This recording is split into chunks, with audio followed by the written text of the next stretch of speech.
Will the show boost Sarah Palin's political career? PR guru Howard Bragman, founder of 15 Minutes Public Relations, is in Los Angeles for us this morning. Mr. Guru, how are you? Morning, Chris. I'm great, thanks. She pokes fun at herself there. We saw that with the whole "you can see Russia from here" statement. Is this kind of a good way, do you feel, for Sarah Palin to kind of show more people a different side of her?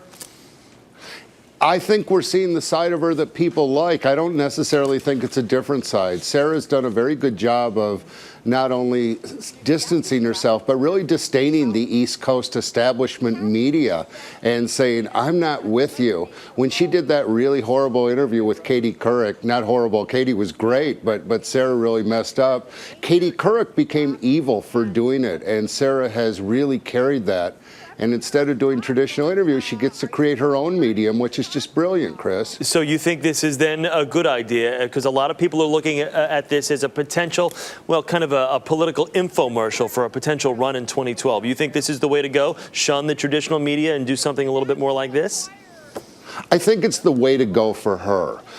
People like her folksiness, people like her hominess, people like her family, people like her accessibility, and that's how she's defining herself. Look at the impact she had on the election. We can see that people really relate to this, and it's kind of an anti-intellectual, anti-establishment view that she embodies very well, and I think the show is a wonderful ad for her. It's a travelogue for Alaska, and plus she gets paid money for doing it too. I was going to say $1 million an episode for 8 episodes. That's no small. The same as you get here, right? Yeah, well, exactly. Going to give her a call and see how we're going to spend all this money. Do you think, I don't know, does this give her more of a presidential feel, or do you think this is added ammunition for the people that are not Sarah Palin fans?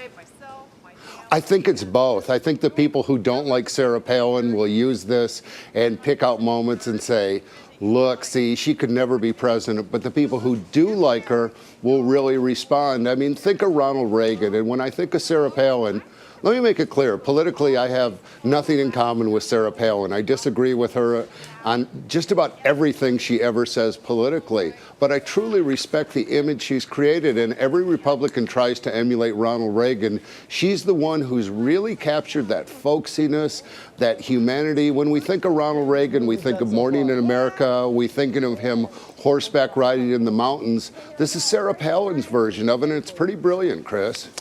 Well, Howard, thank you very much, as always, for your insight. Great talking with you this morning. Thanks, Chris. Stay warm. All right.